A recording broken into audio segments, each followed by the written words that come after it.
The communities where millions of older Americans spend their final decades have measurable effects on longevity, mental health, and quality of life. And research from Harvard, Stanford, and the National Investment Center for Seniors Housing and Care confirms that where you age can shape how long and how well you live.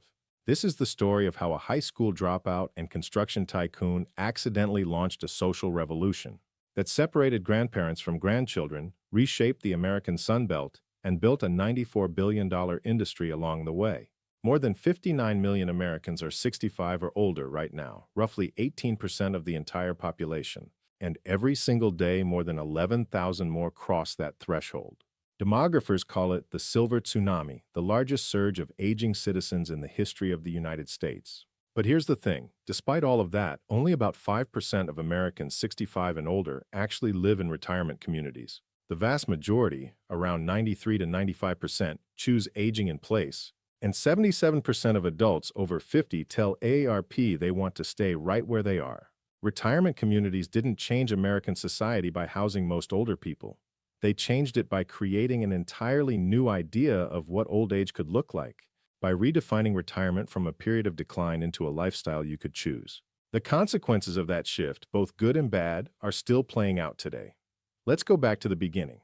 For most of American history, retirement as a distinct life stage simply did not exist. People worked until they died or became too sick to continue, and if they were lucky, their children took them in. Everyone else ended up in poorhouses. Everything changed in 1935 when Franklin Roosevelt signed the Social Security Act.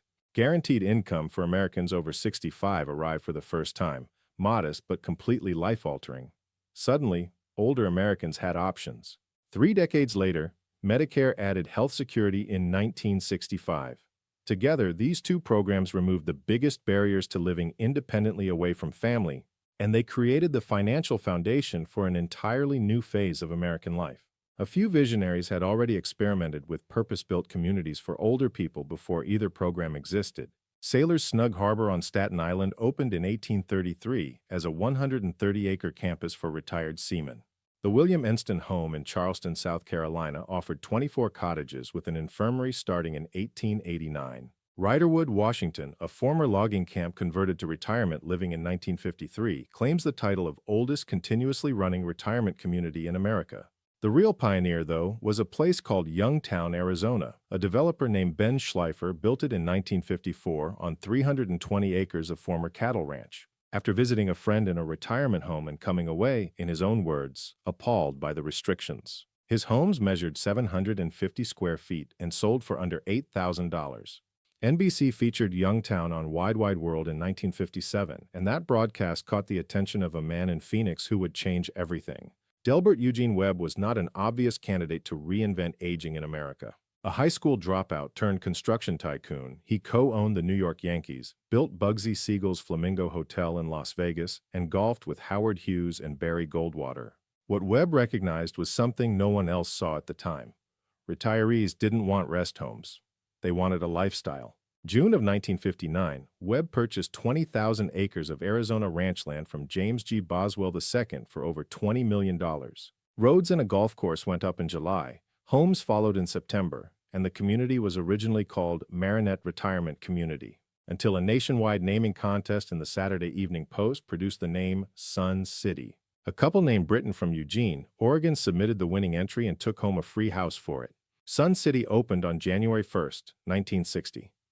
The night before, Webb and his partners gathered at a local Mexican restaurant wondering whether anyone would actually turn up. 100,000 visitors arrived over the opening weekend, 10 times what the company expected. Salesmen ran out of pre-printed contract forms and ended up sitting on the floor writing contracts by hand. 237 homes sold in 3 days. By April, every one of the 400 homes planned for the entire year had been claimed, and by the end of 1960, that number had climbed to 2,000. What made it all work was the price. Homes ran between $8,000 and $11,300, below the national median home value. Webb hadn't just created a new kind of community, he'd made it affordable. Time magazine put him on its cover, August 3, 1962. Sun City reached completion in 1978 with 27,492 homes and over 40,000 residents. PulteGroup acquired the Del Webb Corporation in 2001, and the brand now operates 59 active adult communities nationwide, housing over 200,000 residents. Just 2 years after Sun City opened, another developer entered the picture. Ross W. Cortese launched Leisure World in Seal Beach, California in 1962, on 541 acres of former farmland sitting just a mile and a half from the Pacific Ocean. Cortese's Rossmore Corporation racked up several firsts with this one community. It was the first mass-marketed senior housing project, the first gated senior community, and the first to bundle health insurance and an on-site medical center into the monthly payments.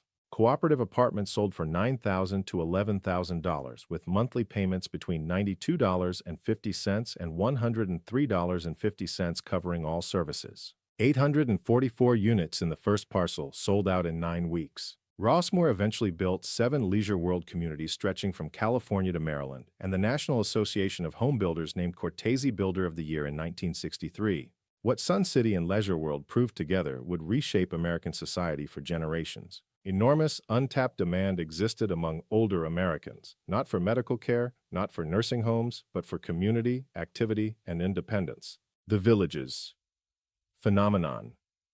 No story captures the retirement community phenomenon more dramatically than The Villages, Florida. In the early 1970s, a Chicago businessman named Harold Schwartz, a radio station owner who had discovered disc jockey Wolfman Jack, partnered with Al Tarson to develop Orange Blossom Gardens, a struggling mobile home park in Lake County, Florida. By the early 1980s, only about 400 homes had sold. One recreation center, a pool, and what residents called a cow pasture golf course were about all it had to show. 1983 brought the turning point when Schwartz bought out Tarson on one condition. His son, H. Gary Morse, had to move to Florida and manage operations directly. Morse arrived March 1st of that year, and he grasped exactly what Del Webb had understood decades earlier. People weren't buying houses, they were buying a lifestyle. Sharon Morse, Gary's wife and an interior designer, overhauled the aesthetic. 99 homes sold in 1983, 277 the following year, and by 1987 annual sales had reached $40 million.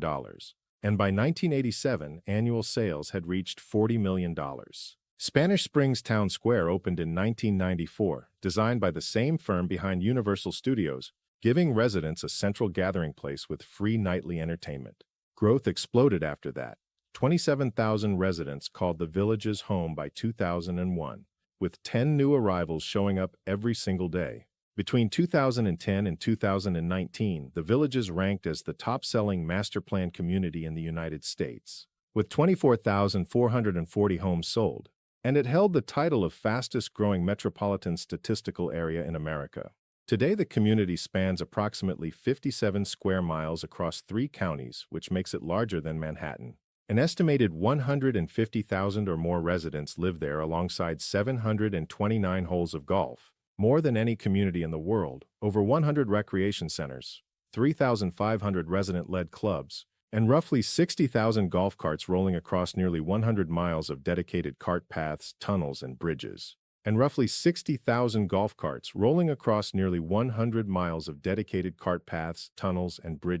One detail tells you everything about this place. The local hospital has no maternity ward because, as author Andrew Bleckman noted in his book Leisureville, nobody has ever been born there. Gary Morse died in October 2014 at 77. Harold Schwartz passed in 2003 at 93. Gary's son Mark Morse now serves as CEO of the Villages Development Company, the laws that made it all possible. None of this growth could have happened without a specific legal framework, one assembled piece by piece over decades. The Fair Housing Act of 1968 prohibited housing discrimination based on race, color, religion, sex, and national origin, but it said nothing about age. 20 years later, the Fair Housing Amendments of 1988 added familial status as a protected class, and that created an immediate problem. Age-restricted communities could suddenly face accusations of discriminating against families with children. An exemption for housing for older persons existed in the law, but proving compliance was a vague standard. December 28, 1995, brought the fix.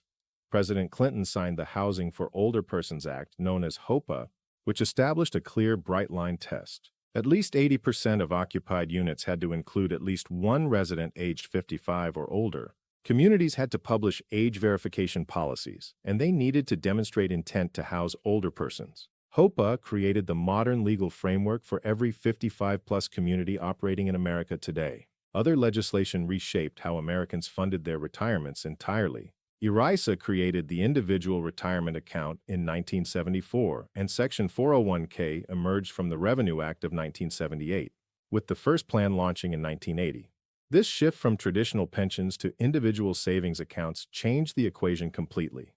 With the first plan launching in 1980, this shift from traditional pensions to individual savings accounts changed the equation completely. Pension participants fell from approximately 50 million in 1980 to 11.6 million in 2022, while 401(k) participants grew from 19 million to 88 million over the same period. Americans now controlled both the money and the legal structure to choose where and how they retired. Assisted living and continuing care. While active adult communities like Sun City and the Villages offered independent living for healthy retirees, a parallel shift was underway in care-based housing. Dr. Karen Brown Wilson opened the first assisted living facility in Portland, Oregon in 1981 and coined the term herself. Her model broke from convention at every level: private rooms with locking doors, 24-hour staffing, and an emphasis on autonomy. Private rooms with locking doors, 24-hour staffing, and an emphasis on autonomy rather than institutional control. Wilson built the whole concept around her own mother's negative nursing home experience. Oregon became the first state to allow Medicaid patients in assisted living in 1986, and that opened a floodgate. Today, more than 30,600 assisted living communities operate across the United States, with Brookdale Senior Living standing as one of the largest operators in the country. Continuing care retirement communities, often called CCRCs or life plan communities, evolved alongside this movement. These campuses offer a full continuum of independent living, assisted living, and skilled nursing all in one location. Entrance fees typically run between $300,000 and $400,000, with monthly charges of $3,300 to $4,200. The formal term CCRC entered common use around 1980. The numbers behind all of this are staggering. Core retirement community revenue reaches approximately $94.2 billion annually. The broader senior living market, covering all housing, care, and services, carried a valuation of approximately $943.9 billion in 2025, with projections from Grandview Research pointing toward $1.33 trillion by 2033.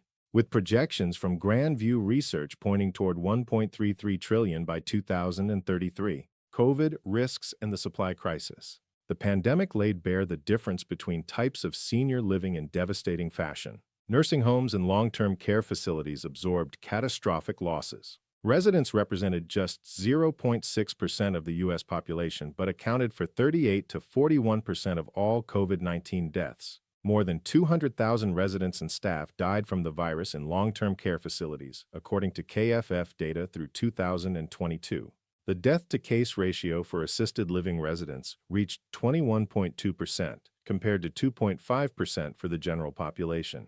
What nobody expected was the data that came next. A landmark study by the National Investment Center for Seniors Housing and Care and NORC revealed that 51% of all senior housing properties experienced zero COVID deaths in 2020.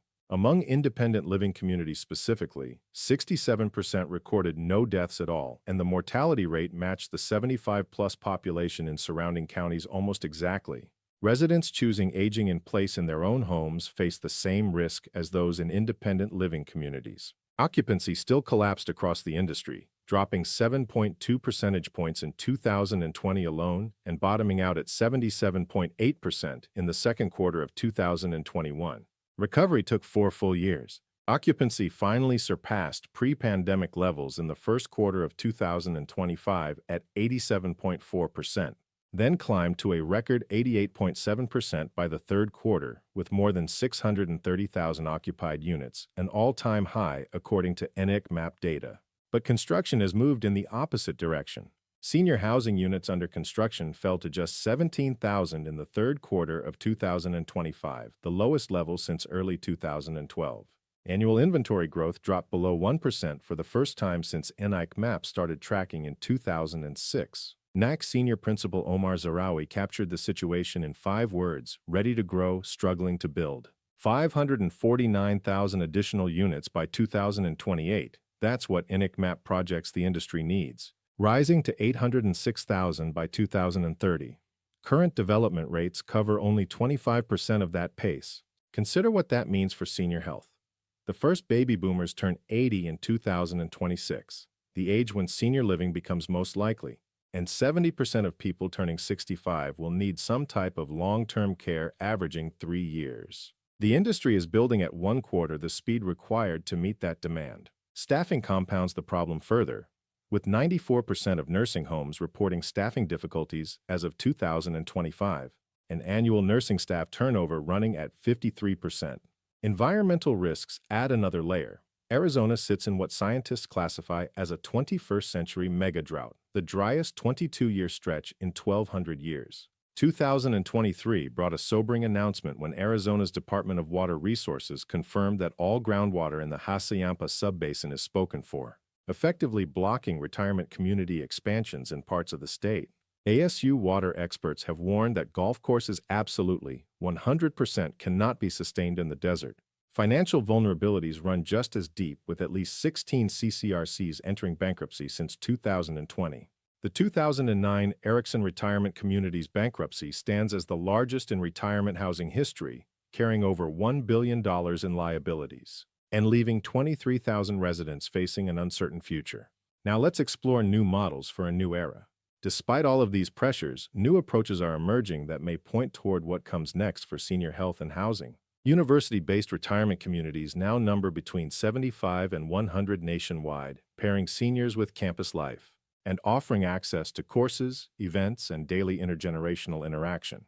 Mirabella at Arizona State University became the first nationally certified university-based retirement community in 2024. Village Hearth Co-housing in Durham, North Carolina, opened in 2020 as America's first 55-plus LGBTQ co-housing community, representing a push toward housing organized around shared identity and mutual support rather than age alone. Intergenerational programs are challenging the age segregation model directly. Providence Mount St. Vincent in Seattle co-locates preschools within senior living facilities, bringing children and older adults together on a daily basis.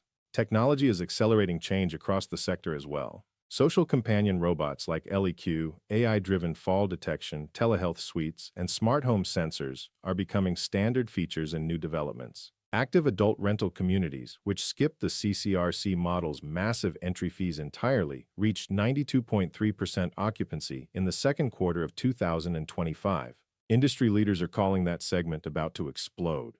The communities that succeed in the coming decades will likely be the ones that deliver both independence and connection. Because as Dr. Bill Thomas put it, older people want what everyone else wants: to belong to a community that includes people of all ages and remain connected to the living world. Architect Louis Mumford saw this coming all the way back in 1956, when he warned that probably at no period and in no culture have the old ever been so completely rejected as in our own country. 70 years later, with 73 million Americans approaching 65 by 2030, the answer to that warning will shape the health, well-being, and quality of life of an entire generation. If this video helped you understand how retirement communities shape the country we live in today, please consider subscribing. We cover topics like this every week to help you make informed decisions about health, aging, and well-being.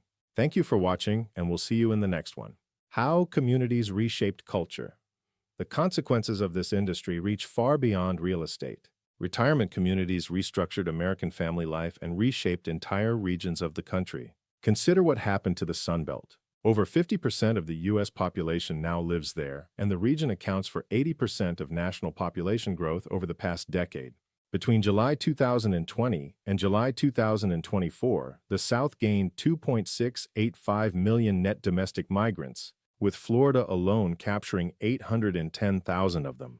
More than 77,000 new senior residents arrived in Florida in 2022, triple the count of any other state. Maricopa County, Arizona pulled in 27,630 retirement-age movers that same period, more than any U.S. county. Retirement communities also reshaped how seniors access healthcare. Communities with on-site medical facilities, wellness programs, and organized physical activities created a new model of preventive care for older adults. The national monthly median for assisted living now sits at $6,200, which comes to $74,400 annually, according to CareScout data from 2025. A private nursing home room costs $10,798 a month or $129,575 a year. Independent living averages $3,100 to $3,555 monthly, according to NIC data. 9 of the 10 most expensive states for assisted living are in the Northeast. The question of who actually gets access to these communities deserves serious attention. 95% of CCRC independent living residents are Caucasian, according to Love & Company's 2018 data. Assisted living runs 88 to 89% non-Hispanic white, even though the 65-plus population overall sits at 75% white. Black Americans are underrepresented in assisted living but overrepresented in nursing homes, a disparity driven by wealth gaps, home ownership rates, and the lasting effects of redlining. Near retirees of color carry average retirement savings of $30,000 compared to $120,000 for white households, according to the National Institute on Retirement Security. When we talk about retirement communities changing American society, honesty demands we ask whose society they changed. For millions of white middle-class Americans, these communities delivered independence, community, and purpose. For many Americans of color, the financial barriers remained, and they remain largely in place today. The age segregation debate. All of this raises what may be the most important question about retirement communities. Does age-segregated living actually benefit the health and well-being of older adults and society as a whole? 19th century America ran on age integration. Multi-generational households were standard. One-room schoolhouses mixed children and adults, and people worked alongside neighbors of all ages. London Business School professor Andrew Scott describes the 20th century as having introduced age apartheid, a radical reshuffling driven by age-graded schools, mandatory retirement, and purpose-built senior communities. Demographer Rochelle Winkler found that age segregation in America runs as deep as racial segregation in many areas, with old and young frequently as separated as Hispanics and non-Hispanic whites. Only 6% of people over 60 discuss important matters with non-family members younger than 36. Those who defend retirement communities point to measurable health outcomes. A 2025 U.S. News survey found that 61% of seniors reported improvement in loneliness after moving to a senior living community, with 85% making friends. Research published in Geriatric Nursing in 2022 showed that moderate to high physical activity, the kind facilitated by community amenities, reduced social isolation likelihood by 15 to 30% and depression by 41 to 56%. Harvard and Stanford research found that Medicare spends $1,608 more per year on each socially isolated older adult, which means communities that combat isolation may actually reduce healthcare costs. Sociologist Sarah Moorman of Boston College found that neighborhoods concentrating older adults protected against age discrimination and supported higher social cohesion and better health outcomes. The opposing view carries equal weight. Dr. Bill Thomas, a Harvard-trained geriatrician who calls himself a nursing home abolitionist, identified what he terms the 3 plagues of institutional senior living: boredom, helplessness, and loneliness. His Eden Alternative, founded in 1991, and his Greenhouse Project, launched in 2003 with $15 million from the Robert Wood Johnson Foundation, pioneered small home models of 10 to 12 residents built around autonomy. Thomas put it this way: older people pretty much want what everyone else wants, to belong to a community that includes people of all ages and remain connected to the living world. Andrew Bleckman framed the concern directly in an AARP interview. 12 million Americans, and that's a conservative estimate, will be seceding from society to live in communities where children aren't allowed. And these aren't elderly people. These are people in the prime of their lives.